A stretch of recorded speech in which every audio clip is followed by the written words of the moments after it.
તો બાળકો સ્ટાર્ટ કરીએ છીએ આજના લેક્ચરની. આજનો લેક્ચર આપણું બેઝ છે જે આપણે લાસ્ટ લેક્ચરમાં ભણ્યા હતા ટ્રાન્સફોર્મર, એની આગળ આપણે કન્ટિન્યુ કરીશું. પરંતુ સૌથી પહેલાં એક એનાઉન્સમેન્ટ કરીએ છીએ. આપણે આજે શનિવાર છે. આજે શું છે? શનિવાર છે, બરાબર? હા, તો આજે સાંજે આપણે બેચ લોન્ચ કરી રહ્યા છીએ for NEET and JEE. Okay, તો આજથી આપણી ફિઝિક્સની જે બેચ છે એ જેઈ નીટ માટે સ્ટાર્ટ થઈ રહી છે. ઓકે, તો બધાએ ડેટા બચાવીને રાખવું. સાંજે હશે. ઓકે, પ્રેઝન્ટ અને પાસ્ટ બંને પર વર્ક કરીશું. 12થનું જે કન્ટિન્યુ થઈ રહ્યું છે એના પર વર્ક કરતા જઈશું, અને 11થનું છે એ પણ કવર કરીશું. એ તમે મારા પર છોડ દો, હું મેનેજ કરીશ. તમારે કશું જ આમાં કહેવાની કે જરૂર નથી. હું જે કહું આપણે યોગ્ય મેનેજમેન્ટ કરીશું, તમને ફાયદો થાય એવું જ મેનેજમેન્ટ કરીશું. ઓકે, એક ટાર્ગેટ લઈને ચાલીશું. નેક્સ્ટ વીકના સન્ડેમાં, જે સન્ડે આવવાનો છે એ સન્ડે એક નીટનો ટેસ્ટ હશે, ઓનલાઈન હશે. ABCD તમારે ટીક કરવાના. ગૂગલ ફોર્મ આપણે જનરેટ કરીશું પેરેન્ટ્સની હાજરીમાં, અને એ જે હશે એક ગ્રુપ ટેસ્ટ હશે, એને આપણે કમ્પ્લીટલી સમજીને સોલ્વ કરીશું. ઓકે, તો ચલો સ્ટાર્ટ કરીએ આજનો લેક્ચર ટ્રાન્સફોર્મર પર ચર્ચા કરવાની છે બેટા. તો બેટા ટ્રાન્સફોર્મર એક એવી રચના છે જે પાવરનો વ્યય કર્યા વિના એસી વોલ્ટેજને વધારવાનું કે ઘટાડવાનું કામ કરે છે. પાવરનો વ્યય થયા વિના એસી વોલ્ટેજને વધારવાનું કે ઘટાડવાનું કામ કરે છે એવી રચનાને આપણે શું કહીએ છીએ બેટા? ટ્રાન્સફોર્મર. પાક્કો? હા કે ના? હવે એમાં આકૃતિ આપણે જોઈ હતી, એની રચના કેવી હોય છે? બે પ્રકારની રચના છે, એક થોડીક ઓછી સારી, એક સારી. ઓકે, તો એ પણ આપણે જોયું છે. અને પછી સૂત્રો તો બધા પાકા છે, ખાલી આઈ ઊંધું, બાકી બધા સેકન્ડરી અપોન પ્રાઇમરી. અચ્છા, પ્રાઇમરી કોને કહેવાય? પ્રાઇમરી ગૂંચળું કોને કહેવાય? કે જેમાં ઇનપુટ આપવામાં આવે. સેકન્ડરી જેમાં આઉટપુટ મળે. પ્રાઇમરી એટલે જેમાં ઇનપુટ આપવામાં આવે, સેકન્ડરી એટલે જેમાં આઉટપુટ મળે. ક્લિયર છે? અને બધા સૂત્રો તમને પાકા જ છે બેટા, બધા જ સૂત્રો તમને પાકા છે, બિલકુલ એકદમ. અચ્છા, આદર્શ ટ્રાન્સફોર્મર હોય તો ઇનપુટ વોલ્ટેજ અને આઉટપુટ વોલ્ટેજ સરખા હોય, ઇનપુટ પ્રવાહ અને આઉટપુટ પ્રવાહ સરખા હોય, એટલે ઇનપુટ પાવર અને આઉટપુટ પાવર સમાન હોય. પરંતુ જો પ્રેક્ટિકલ ટ્રાન્સફોર્મર હોય, પ્રેક્ટિકલી વાત કરીએ તો આઉટપુટ હંમેશા ઓછું હોય. એના પછી આપણે વાત કરી હતી બેટા transformation ratio R. Output voltage upon input voltage, એ આપણે જે ઇક્વેશન બનાવ્યું છે ટ્રાન્સફોર્મેશન રેશિયો, કેટલું ટ્રાન્સફોર્મ થાય છે. ક્લિયર કે નહીં? એના પછી આપણે વાત કરી હતી બેટા, યાદ કરો, ટાઈપ્સ ઓફ ટ્રાન્સફોર્મર. કેટલા ટાઈપના ટ્રાન્સફોર્મર છે? 3. જો તમે સમજવા માંગો યોગ્ય રીતના તો બે જ છે. આદર્શ, જેમાં ટ્રાન્સફોર્મેશન ગુણોત્તરનું મૂલ્ય કેટલું હોય મેસેજ કરો. આદર્શ ટ્રાન્સફોર્મરમાં R ની વેલ્યુ કેટલી હોય મેસેજ કરો બેટા. 1. દિયા રાઈટ આન્સર. પ્રાચી, અભિજીત રાઈટ આન્સર 1. અને પ્રેક્ટિકલ ટ્રાન્સફોર્મર માટે લેસ દેન ઓર ગ્રેટર દેન, એવું. બીજા પ્રેક્ટિકલી બે ટ્રાન્સફોર્મર બને છે. એક સ્ટેપ ડાઉન, જે ઇનપુટ વોલ્ટેજને ઓછા કરે, સ્ટેપ ડાઉન. બીજા જે ઇનપુટ વોલ્ટેજને વધારે, સ્ટેપ અપ. સ્ટેપ ડાઉન માટે R 1 કરતા ઓછો, સ્ટેપ અપ માટે R 1 કરતા વધારે. પાક્કું? Yes or no? યસ, બિલકુલ પાક્કું છે. આટલું આપણે એકદમ ક્લિયર કર્યું હતું, એકદમ ક્લિયર. હવે વાત કરીશું આજે લોસ.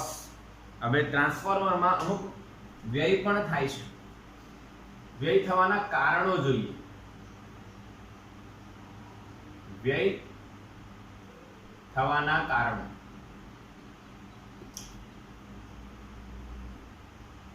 પહેલી વાત કરીએ, વ્યય ક્યાં થઈ શકે? ટ્રાન્સફોર્મરની જે રચના બનાવી એમાં વ્યય ક્યાં થઈ શકે? તો સૌથી સિમ્પલ પહેલા ચલાવી દઉં તમને. સૌથી સિમ્પલ એડી પ્રવાહ.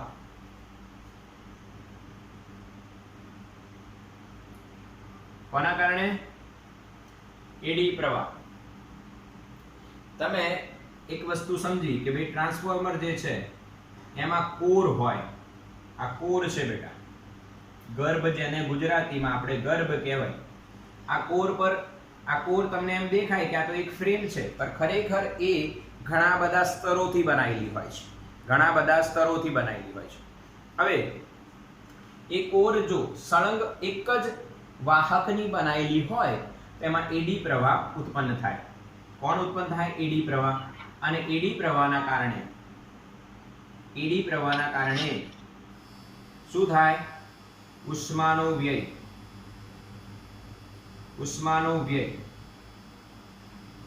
એડી પ્રવાહના કારણે બેટા ઉષ્માનો વ્યય થાય.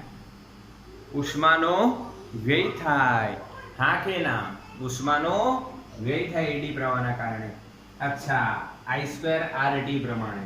તો સોલ્યુશન શું? યાદ કરો. એડી પ્રવાહની અસર ઘટાડવા માટે શું કરવાની? ભાઈ વાત યાદ કરો. લેમિનેટેડ ગર્ભ એટલે કે કોરનો ઉપયોગ કરવો. સ્તર બનાવી દેવા અને એમાં વાર્નિશ લગાવવું. યાદ આવે કે નહીં? સ્તર બનાવી દેવા. આમ જુદા જુદા સ્તર બનાવવા અને વચ્ચે શું લગાવવું? આ બધા સ્તરો છે બેટા, અને એમની વચ્ચે વાર્નિશ લગાવવું. યાદ આવ્યું કે નહીં?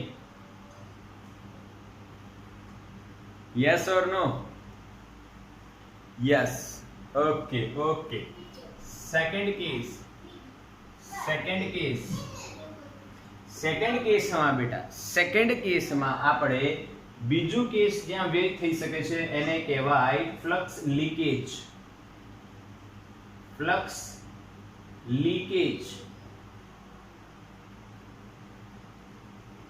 હવે ફ્લક્સ લીકેજ એટલે શું? તો તમને ખબર છે કે આપણે અહીંયા આવી ડિઝાઇન બનાવી, બરાબર? અહીંયા ગુજડું પ્રાઇમરી, અહીંયા સેકન્ડરી. આ પ્રાઇમરી ના સેકન્ડરી. તો આનામાં પ્રવાહ પસાર કરીએ આપણે તો એનું ચુંબકીય ક્ષેત્ર આની સાથે સંકળાય થોડુંક અને થોડું વેસ્ટ જાય. આને કહેવાય ફ્લક્સ લીકેજ. તો આ કોના કારણે થાય ફ્લક્સ લીકેજ? Poor design. જે ડિઝાઇન છે એ યોગ્ય ના હોય તો ડિઝાઇન આપણે યોગ્ય કરીએ. બેટર ડિઝાઇન કરી હતી, યાદ કરો. આ બેટર ડિઝાઇન હતી. આ પ્રાઇમરી અને સેકન્ડરી એકબીજા પર જ વાઉન્ડ કરી નાખી. તો આ બેટર ડિઝાઇન છે, ઇમ્પ્રુવમેન્ટ. આ સોલ્યુશન છે, એક પ્રકાર સોલ્યુશન છે. આમાં ક્યાંક ને ક્યાંક ફ્લક્સ લીકેજ થાય છે. એ થવાના કારણો તમને બતાવું, ધ્યાન આપજો. આમાં ફ્લક્સ લીકેજ હજુ થાય. ક્યાં? તો કે જે સ્તર આપણે બનાયા, આમ આ સ્તર આપણે બનાયા, એ સ્તરની વચ્ચે એર ગેપ રહી જાય, હવા રહી જાય થોડી. તો એના કારણે પણ ફ્લક્સ લીક થાય છે. એને કહેવાય ફ્લક્સ લીકેજ. ક્લિયર છે? હા કે ના? તો સોલ્યુશન શું છે? સોલ્યુશન છે બેટા ઇમ્પ્રૂવ કરો. કોને? ડિઝાઇન. ઇમ્પ્રૂવ ડિઝાઇનને તમે એટલી બેસ્ટ બનાવી દો કે એ લીકેજ એકદમ ઓછા થઈ જાય. ત્રીજી વાત આવે, સમજો. આ જે કોઇલ તમે વાઉન્ડ કરો છો, અહીંયા વાઉન્ડ કરી, આ પ્રાઇમરી, આ સેકન્ડરી, આ વાઉન્ડ કરો છો. શું એ કોઇલને અવરોધ હશે? શું એ કોઇલ વાહક તારથી બને છે અને વાહક તાર એ અવરોધ ધરાવતું હોય છે? તો ઇન્ડક્ટરમાં ના તારનો અવરોધ એ પણ એક વ્યય થવાનું કારણ છે. ઇન્ડક્ટરના તારનો અવરોધ તમને ખબર છે, ભાઈ પ્યોર ઇન્ડક્ટર જેનો રેઝિસ્ટન્સ શું હોય 0, એનો ઉપયોગ કરો. પણ આવું પોસિબલ નથી. આ દુનિયામાં અવરોધ તો રહેવાનો જ બેટા. તમે કોઈ બી વસ્તુ વિચારો ત્યાં અવરોધ તો હોય જ. એટલે આ શક્ય નથી. એટલે આ શક્ય ના હોય એટલે અવરોધ હોય, અને અવરોધના કારણે ઉષ્મા ઊર્જા I2RT આવે. એવું તો મને થઈ જાય અને લોસ થાય. પાકો બોલો હા કે ના બેટા? હા કે ના બોલો? યસ ઓર નો 3 પાકા. એડી પ્રવાહ, ફ્લક્સ લીકેજ, ઇન્ડક્ટરના તારનો અવરોધ જે કોઇલ લગાવીએ, છેલ્લે જે છે બેટા હિસ્ટેરિસિસ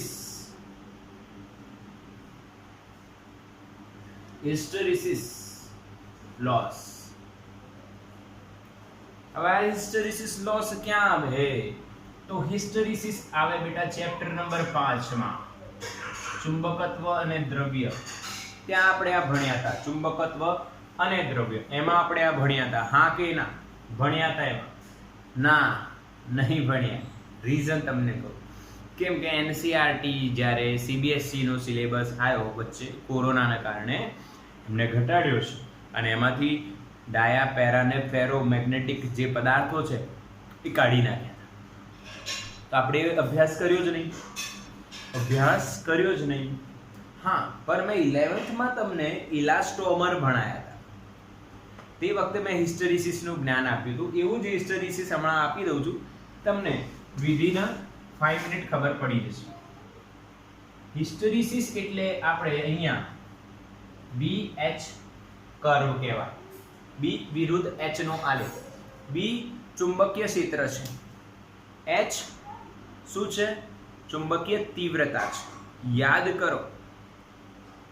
યાદ કરો મેગ્નેટિક તીવ્રતા, મેગ્નેટાઇઝેશન, એમાં H ચલાવ્યું.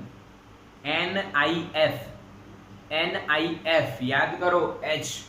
અચ્છા, સોલેનોઇડ ની અંદર બેટા આવું ચલાવ્યું.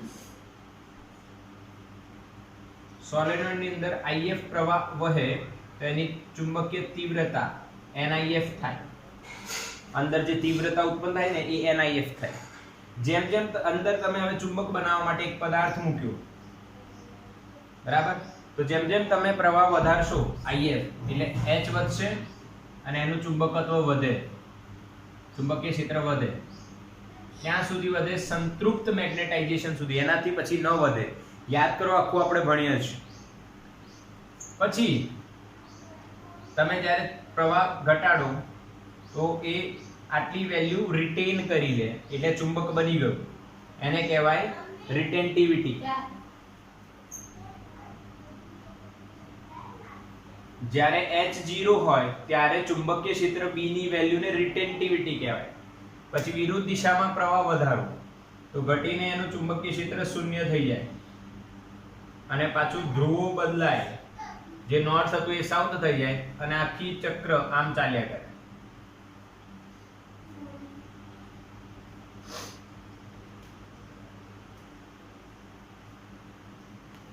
આ ચક્ર ચાલ્યા કરે એટલે ચકલી બની જાય. કેવો આકાર બની જાય? ચકલી જેવો આકાર બની જાય. તમારે આની ચિંતા કરવાની નથી બેટા, આની ચિંતા કરવાની નથી. નીટ અને જેઈના સેશનમાં હું આ લઈ લઈશ, કેમ કે આપણને આ કાઢી દેવામાં આવ્યું છે એટલે આપણે આને સ્કીપ કર્યું હતું સિલેબસમાં. હવે આ જે હિસ્ટેરિસિસ બને છે આનાથી મેં તમને બતાવ્યું કે જ્યારે તમે પ્રવાહ વેવડાવો ત્યારે ચુંબકીય ક્ષેત્ર વધે, જ્યારે પ્રવાહ 0 કરો ત્યારે ચુંબકીય ક્ષેત્ર ઘટીને આટલું આ પદાર્થમાં રહી જાય. પછી પ્રવાહની દિશા બદલાવો તો ચુંબકીય ક્ષેત્ર ઘટે, ડીમેગ્નેટાઇઝેશન થાય અને ચુંબકત્વ નાશ પામે. પછી ફરી હજુ વધારે કરો, ફરી ધ્રુવો બદલાઈને ચુંબક બને, પાછું ઘટાડો, એટલે આમ પ્રવાહ વધારો ઘટાડો, દિશા બદલો ને એવું બધું કરશો એટલે આ ચકલી જેવું ડિઝાઇન સાયકલ મળશે. આને હિસ્ટેરિસિસ કહેવાય. અને આ હિસ્ટેરિસિસ જે છે એનો આ જે ક્ષેત્રફળ છે એ ઉષ્માનો વ્યય દર્શાવે. તો અહીંયા પણ એવું થાય, કોર મેગ્નેટાઇઝ થશે, ચુંબકીય ક્ષેત્ર ઉત્પન્ન થવાને કારણે કોર મેગ્નેટાઇઝ થશે. મેગ્નેટાઇઝ થાય, એસી પ્રવાહ છે એટલે દિશા બદલાય, વધે ઘટે એટલે કોર મેગ્નેટાઇઝ ડીમેગ્નેટાઇઝ, મેગ્નેટાઇઝ ડીમેગ્નેટાઇઝ થાય એટલે હિસ્ટેરિસિસ બની જાય ત્યાં. અને એ હિસ્ટેરિસિસ જેટલી મોટી જાડી બને એટલો ઉષ્માનો વ્યય વધી જાય. એટલે આ એક પ્રકારનો લોસ, હિસ્ટેરિસિસ લોસ પણ ટ્રાન્સફોર્મરમાં થવાનું કારણ છે. બેટા ક્લિયર? હા કે ના? હા કે ના બોલો ફટાફટ. યસ ઓર નો? સમજાયું? યસ. Okay okay, clear? બધાને ક્લિયર?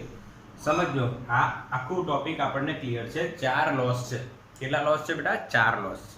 પહેલું એડી પ્રવાહ, ફ્લક્સ લીક, ઇન્ડક્ટરના અવરોધની વાત, અને છેલ્લે હિસ્ટેરિસિસ લોસ. આનું સ્ક્રીનશોટ લઈ લો, આપણે આગળ વધીએ. દાખલાઓ છે કોઈ? ચલો ચેક કરી. ઉદાહરણ તો લગભગ નથી. સ્વાધ્યાયમાં પણ આનો કોઈ દાખલો મને દેખાતો નથી. ઓકે, ચલો તો હવે વધારાના સ્વાધ્યાયમાં એના દાખલા હશે જ, એકાદા નહીં, 2-3 હશે. ચલો તો આપણે જોઈએ વધારાના સ્વાધ્યાયમાં. સ્ક્રીનશોટ લઈ લીધો બેટા? યસ, ડન ને? સ્ક્રીનશોટ થઈ ગઈ બેટા? યસ. ચલો તો આપણે વધારાના સ્વાધ્યાયની વાત કરીએ. એનસીઈઆરટી માંથી લખવાનું છે બેટા, અને તૈયાર કરી લેજો. 4 લોસ છે. ક્યાંય પૂછાય તો તમને આવડવા જોઈએ. જો એનસીઈઆરટી ની થિયરી તમે કરીને તો તમારા એમસીક્યુ બી પાક્કા થઈ જશે, અને સાથે સાથે થિયરી પણ. ચલો વાત કરીએ સ્વાધ્યાયના, વધારાના સ્વાધ્યાયની વાત કરીએ. વધારાના સ્વાધ્યાયમાં આપણી જોડે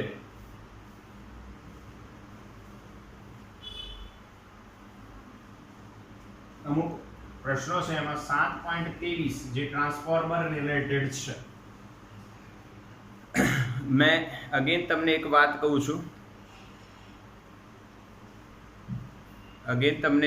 કહું છું, બેટા સમજજો કે આજે આપણે કરીએ છીએ ને વધારાનો સ્વાધ્યાય, એમાં બધા પ્રશ્નો બોર્ડમાં પૂછાય એવું જરૂરી નથી. 100% નહીં પૂછાય બધા. વધારાના સ્વાધ્યાયમાં બહુ જ સારા કન્સેપ્ટના દાખલાઓ છે, અને બોર્ડ લેવલમાં જે દાખલા પૂછાતા હોય છે એમાંથી લગભગ 1 કે 2 કે 3 હોઈ શકે, મેક્સિમમ 3 થી 4. અમુક ચેપ્ટરમાં વધારે હોય, અમુકમાં ઓછા હોય. તો એટલા જ જેને બોર્ડ લેવલનું કરવાનું છે એને એટલું જ કરવાનું છે. હા, પણ જેને જેઈ નીટ કરવાનું છે એને બધું જ કરવું જોઈએ, બધું જ કરવું જોઈએ. ઠીક છે? ચલો સ્ટાર્ટ કરીએ. 7.23. તો ભાઈ ઇનપુટ પાવર આપ્યો છે, એક ટ્રાન્સમિશન લાઇન છે, એ પાવર સપ્લાય કરે છે. એમાં ઇનપુટ ટ્રાન્સફોર્મરમાં ઇનપુટ પાવર આપ્યો છે. ઇનપુટ પાવર એટલે input voltage, primary voltage 2300 volt input voltage, અને પ્રાઇમરીના આટાની સંખ્યા આપી છે. રકમ જોવો અંદર. અને ટ્રાન્સફોર્મર છે એ કયો છે તો કે સ્ટેપ ડાઉન. ઓકે, હવે કેટલા આટા હોવા જોઈએ સેકન્ડરીમાં? હવે અહીંયા સ્મોલ n નહીં, આપણે કેપિટલ લખીએ છીએ. તો n સેકન્ડરી કેટલા આટા હોવા જોઈએ, જેનાથી આઉટપુટ પાવર એટલે સેકન્ડરીનો આઉટપુટ પાવર 230 વોલ્ટ પર મળે. એટલે આઉટપુટ વોલ્ટેજ હશે 230 વોલ્ટ. શું તમે સોલ્વ કરી શકો છો? હા કે ના બેટા બોલો? યસ ઓર નો? ફટાફટ બોલો. યસ ઓર નો? બિલકુલ સિમ્પલ એમસીક્યુ કહેવાય. આ 1 માર્કનો એમસીક્યુ છે બેટા. સિમ્પલ ઇક્વેશન v અને n આપ્યા છે, અને ns શોધવાનું છે. તો આપણને ખબર છે vs/vp બરાબર ns/np થાય. હા કે ના? માટે ns બરાબર vs/vp * np. વીએસ કેટલા બેટા 230, વીપી કેટલા બેટા 2300 ગુણ્યા એનપી 4000. હવે આ એક 0 કટ કરી દો, આ 230 ગયા એટલે જવાબ આવશે 400 આટા. 400 આટા હોય તો આ સ્ટેપ ડાઉન ટ્રાન્સફોર્મર આટલા ઇનપુટ લઈને આટલા આઉટપુટ આપશે. ક્લિયર? બિલકુલ સિમ્પલ ને બેટા? હા કે ના? વધારાના સ્વાધ્યાયમાં આ એક સિમ્પલ દાખલો છે. વધારાના સ્વાધ્યાયમાં ચલો હવે એક મસ્ત દાખલો પણ છે 7.24.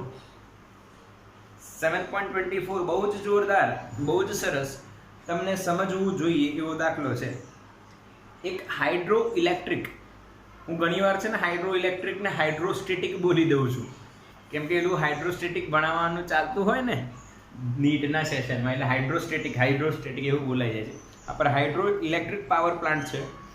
હવે એમાં વોટર પ્રેશર હેડ, પાણીનો જે પ્રેશર હેડ છે એની ઊંચાઈ આપી છે આપણને h બરાબર 300 મીટર, અને જે પાણીનો ફ્લો છે એ આપણને 100 મીટર ક્યુબ પર સેકન્ડના રેટથી અવેલેબલ છે. હવે આ કઈ રાશિ છે એ તમે વિચારશો. 100 મીટર ક્યુબ પ્રતિ સેકન્ડ એટલે કદ પ્રતિ સેકન્ડ. કદ પ્રતિ સેકન્ડ એટલે કદ ફ્લક્સ કહેવાય, રેટ ઓફ ફ્લો કહેવાય એને. વહન દર યાદ આવે? ચેપ્ટર નંબર 10 સેમ નંબર 2 વહન દર કહેવાય. શું કહેવાય બેટા? વહન દર. હા, યાદ કરજો. અચ્છા, પછી એમ કહે છે કે જો ટર્બાઇન જે છે નીચે જનરેટર લગાવેલું છે એની એફિશિયન્સી એટલે કાર્યક્ષમતા ઈટા, કોની? ટર્બાઇનની. ઈટા તમને 60% આપી છે. તો પ્લાન્ટ જે છે એમાંથી મળતો પાવર કેટલો? અવેલેબલ કેટલો પાવર? અને જી ની વેલ્યુ આપી છે તમને, ગુરુત્વ પ્રવેગ જી ની વેલ્યુ 9.8 મીટર પર સેકન્ડ સ્ક્વેર. ચલો ક્લિયર? સમજે મારી વાત? હવે આ એક થિયોરેટિકલ લોજિક થયો. થિયોરેટિકલ લોજિક થયો કે આવું આપ્યું છે, હું તમને પ્રેક્ટિકલી આપું, સમજ.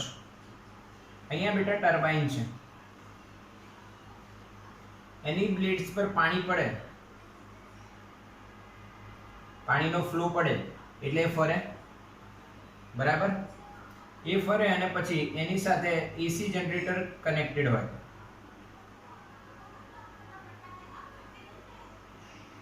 અને અહીંયાથી આપણને એસી વોલ્ટેજ મળે. ક્લિયર? આખી સિસ્ટમ હોય. સમજ્યા? ક્લિયર કે નહીં? આવું હોય.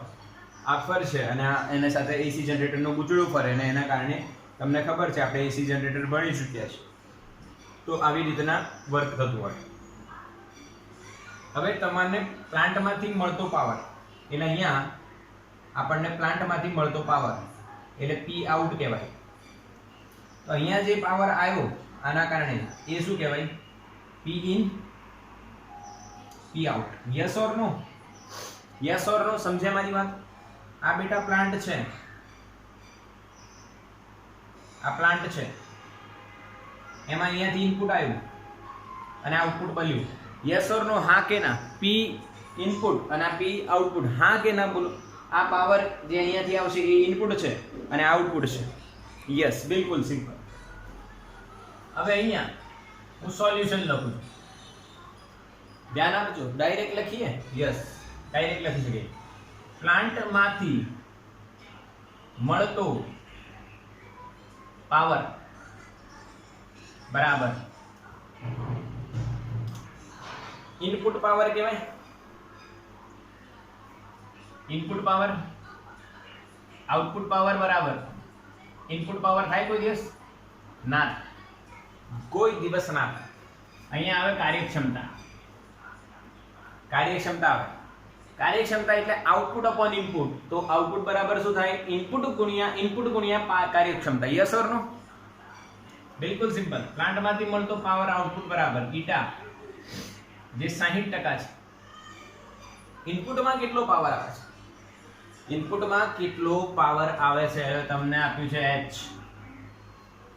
ધ્યાન આપજો. હાઈટ આપી છે, તમને g આપ્યું છે, એટલે દબાણ આપેલું છે એવું કહી શકાય. તો અહીંયા ધ્યાન આપજો. પાવર બરાબર p બરાબર કાર્ય છેદમાં સમય. કાર્ય એટલે બળ ગુણ્યા સ્થાનાંતર. હા કે ના? બળ ગુણ્યા સ્થાનાંતર. અહીંયા જોજો, અહીંયા પાણી પડ્યો, હા કે ના? d by t આટલો અંતર d અને સમય t, તો આ વેગ થઈ ગયું v. બળ એટલે દબાણ ગુણ્યા, અહીંયા હું પાવર લખું છું બેટા, દબાણ ગુણ્યા, કેમ કે અહીંયા બી p આવશે ને એલો બી p, તો દબાણ ગુણ્યા ક્ષેત્રફળ કહેવાય. બળ એટલે શું કહેવાય? દબાણ ગુણ્યા ક્ષેત્રફળ. પ્રેશર કેટલું આવ્યું અને આના બ્લેડનું ક્ષેત્રફળ કેટલું? તો p * a. યસ ઓર નો? હા કે ના? યસ ઓર નો? તો p બરાબર ρgh * av. av એટલે વહન દર. આ સમજણ પડે તો જ સોલ્યુશન થાય. ફટાફટ બોલો. ઇનપુટ પાવર માં ખબર પડી તમને? યસ. આ ખબર હોય તો જ સોલ્યુશન થાય બેટા. ઇનપુટ પાવર છે આવી રહ્યું છે, એમાં કાર્ય થઈ રહ્યું છે, એકમ સમય દીઠ થતું કાર્ય, અને પાવર કહેવાય. અહીંયા બળ ગુણ્યા સ્થાનાંતર આવે, અહીંયાથી પાણી સ્થાનાંતર કરીને આવે છે. બળ કેટલું લાગે? Pressure * area. પ્રેશર કઈ રીતના આવે? કેમ કે આપણે પ્રેશર હેડ આપ્યું છે, એટલે ρgh * a * v. av એટલે વહન દર. એટલે આ તમે અહીંયા લખી શકશો ગુણ્યા ρgh * q. 60/100 ટકાને દૂર કરો. ρ પાણીની ઘનતા 10^3, g 9.8, h 300 અને વહન દર 100. આ 100 કટ થઈ ગયા. શું તમે આને સોલ્વ કરી શકો છો? તો જવાબ શું આવે બેટા? 176.4 કિલોવોટ તમને આન્સર આપ્યો છે. આ છે પ્લાન્ટમાંથી મળતો આઉટપુટ પાવર. 1, 2 ને 3 સ્ટેપમાં આન્સર છે, પર ક્વેશ્ચન બહુ જ સરસ છે, જેના માટે તમારે આ બી બતાવવું જરૂરી છે. યસ ઓર નો? બિલકુલ ક્લિયર બંને ક્વેશ્ચન? બંને ક્વેશ્ચનમાં કોઈને કોઈ ડાઉટ? યસ ઓર નો? તો સ્ક્રીનશોટ લો બેટા. ચલો, તો ભાઈ તમારો 7.24 નંબરનો દાખલો સરસ રીતના પતી ગયો. હવે 7.25 અને 26 બે દાખલા છે. ચલો એ બી જોઈ લઈએ. બહુ સરસ દાખલાઓ છે, મજા આવે એવા દાખલાઓ છે. ચલો તો સ્ટાર્ટ કરીએ છીએ. 7.25 વધારાના સ્વાધ્યાયનો દાખલો છે. 7.25. હવે આ દાખલામાં તમે જોઈ શકો છો બેટા કે એક નાનું શહેર છે, ત્યાં 800 કિલોવોટ પાવર જરૂરી છે અને વોલ્ટેજ 220 ની જરૂર છે ત્યાં. અને 15 કિલોમીટર દૂર આવેલું છે પાવર પ્લાન્ટથી, જે 440 વોલ્ટ જનરેટ કરે છે. હવે જો અહીંયા ધ્યાન આપીશું કે અહીંયા પાવર પ્લાન્ટ હોય,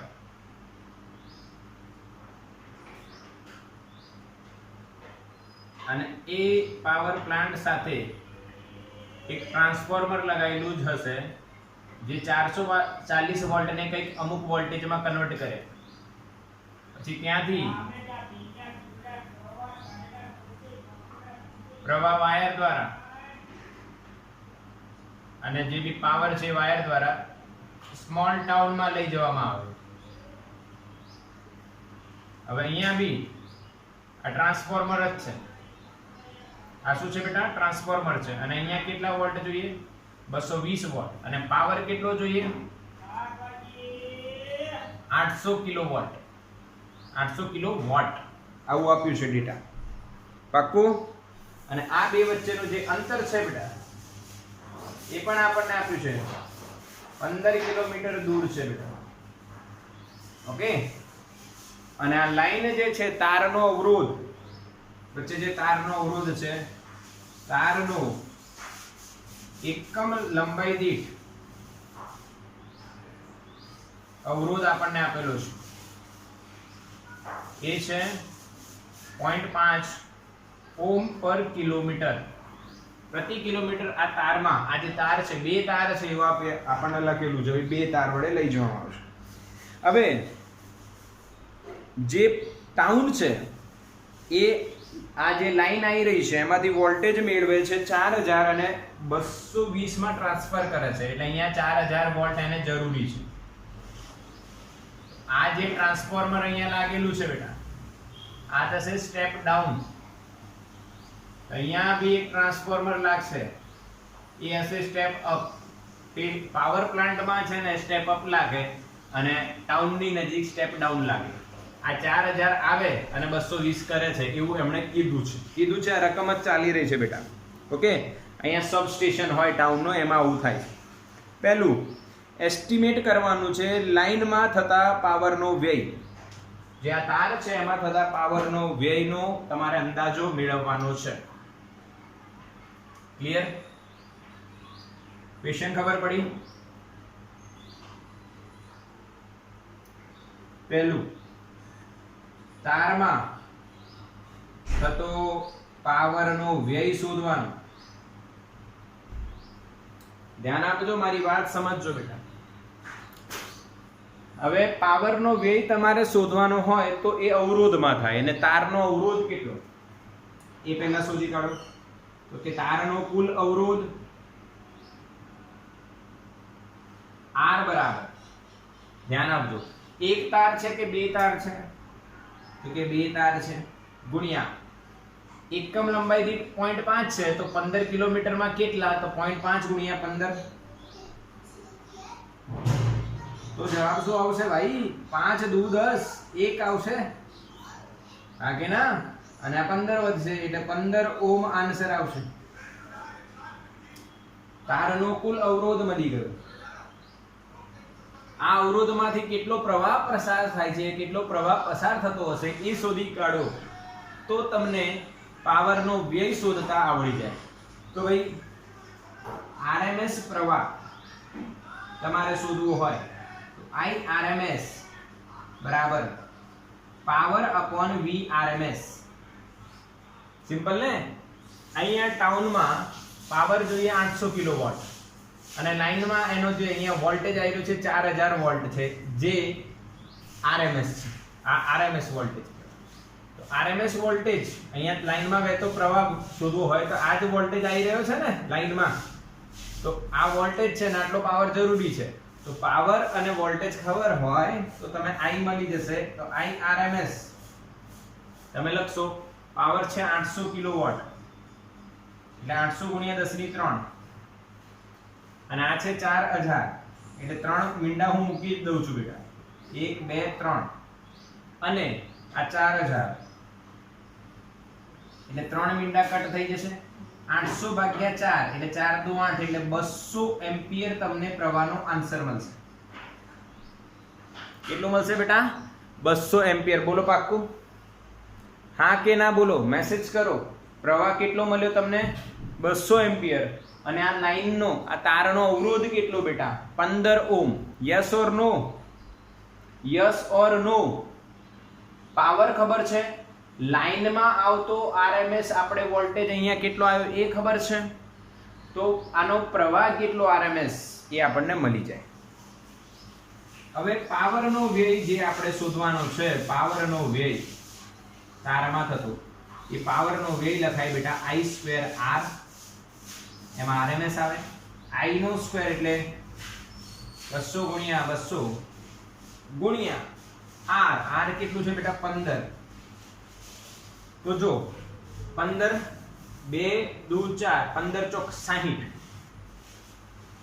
ગુણ્યા 10 ની 1 2 3 4 મીંડા આટલા વોટ થયું. અહીંયા કિલોવોટ માં આપ્યું છે તો આને બી કિલોવોટ લખવામાં કોઈ પ્રોબ્લેમ નથી આપણને. તો કિલોમાં 3 જશે તો 1 10 વધશે, અંદર લઈ લો તો જવાબ આવશે 600 કિલોવોટ. આન્સર નંબર આપણો 1. ક્લિયર? પાવરનો વ્યય કેટલો થાય બેટા 600 કિલોવોટ પાક્કું યસ પહેલો આન્સર આવી ગયો હવે બી ક્વેશ્ચન શું છે જો બી માં શું છે પ્લાન્ટે કેટલો પાવર મોકલવો જોઈએ ધ્યાન આપજો આવું મેં તમને ટ્રાન્સફોર્મર ચલાવતી વખતે કીધું હતું કે વોલ્ટેજ કેમ વધારવું તો ભાઈ કેમ વોલ્ટેજ વધારવો પ્રવાહ કેમ ન વધારવો કેમ કે વ્યય થાય છે પ્રવાહના કારણે હવે પ્લાન્ટ કેટલો પાવર મોકલે છે તો પ્લાન્ટ દ્વારા મોકલાતો પાવર બરાબર કેટલો જરૂરી છે જરૂરી પાવર વત્તા વ્યય થતો પાવર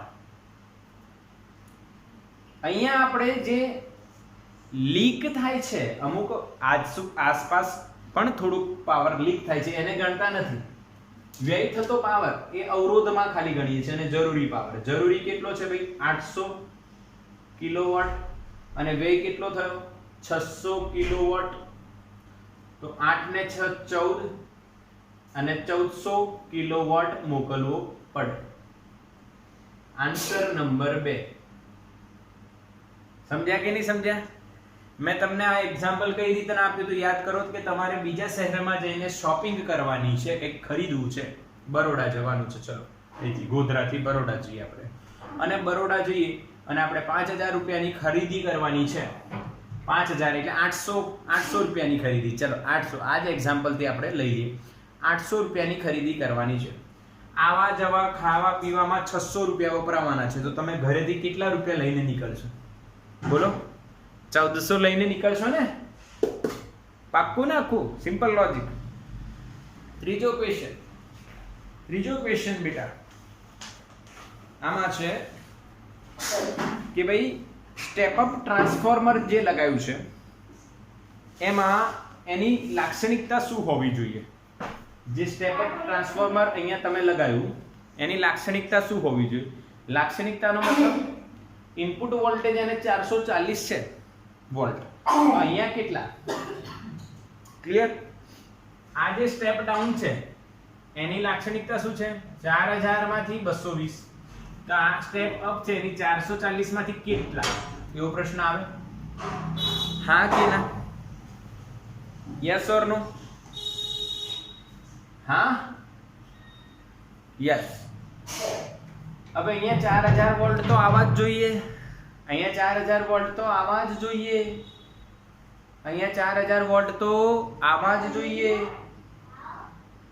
ક્લિયર અહીંયા કેટલા આવવા જોઈએ 4000 વોલ્ટ તો આવા જ જોઈએ અહીંયા IRMS કેટલો છે 200 અવરોધ કેટલો છે 15 એટલે અહીંયા બી પોટેન્શિયલ ડિફરન્સ મળશે ધ્યાન આપજો તારમાં અહીંયા આપણે શું શોધવાનું છે સ્ટેપ અપ ટ્રાન્સફોર્મર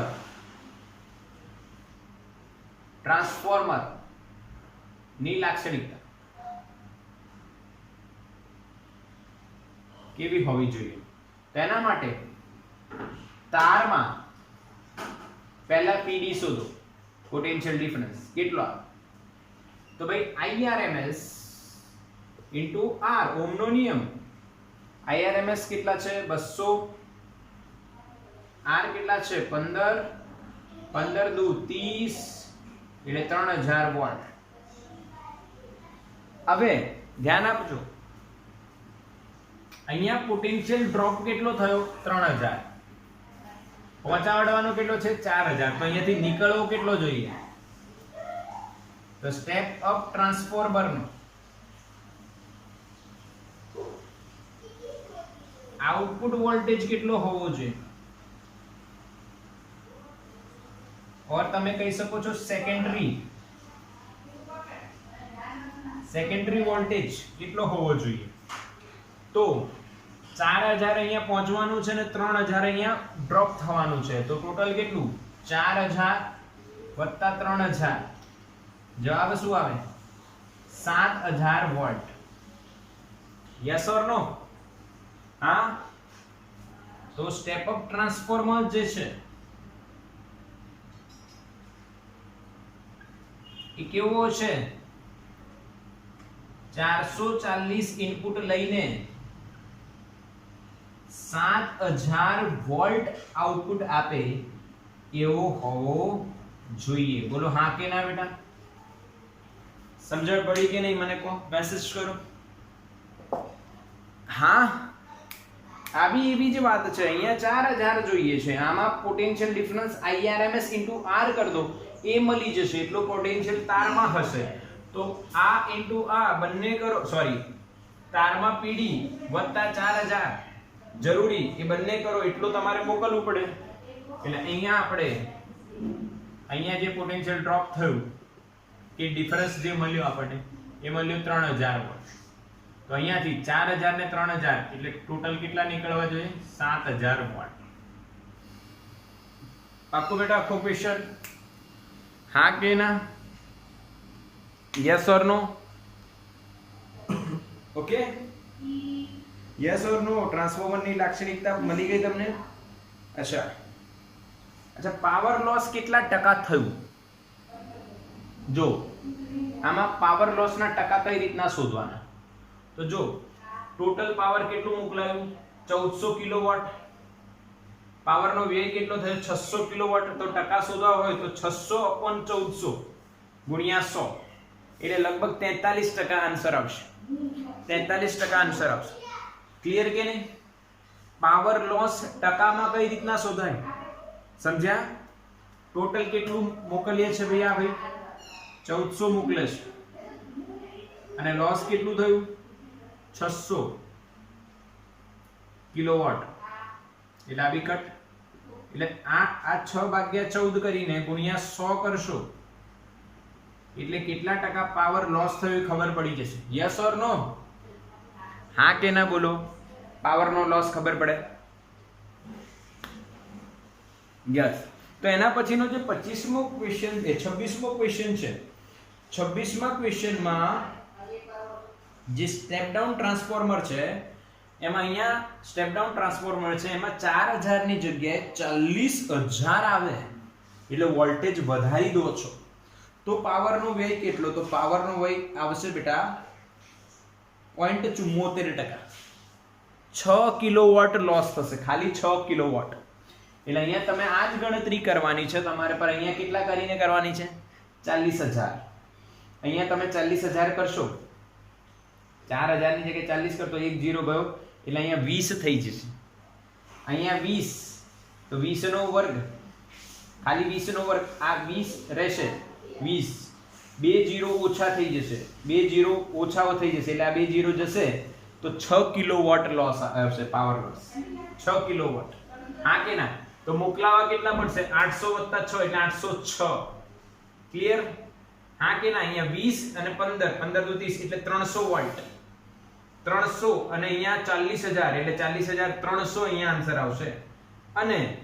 અને જે પાવરનો ટકાવાર આવશે એમાં 2 0 ઓછા થઈ જશે એટલે 0.73 કે 74 જવાબ આવશે.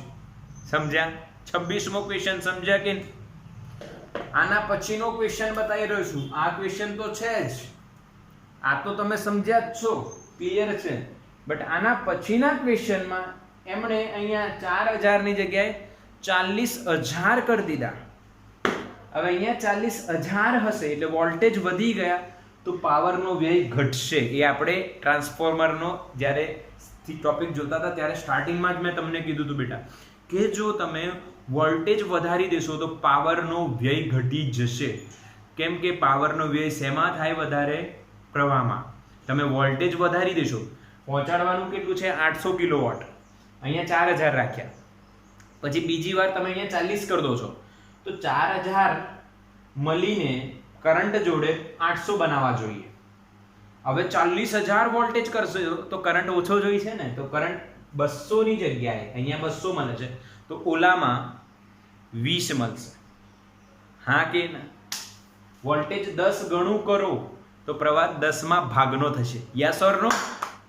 પાવર તો 800 જ છે, પાવર તો 800 કિલોવોટ જ જોઈએ. 4000 થી જ્યારે શોધતા હતા તો પ્રવાહ કેટલો જોઈએ? 200 એમ્પિયર.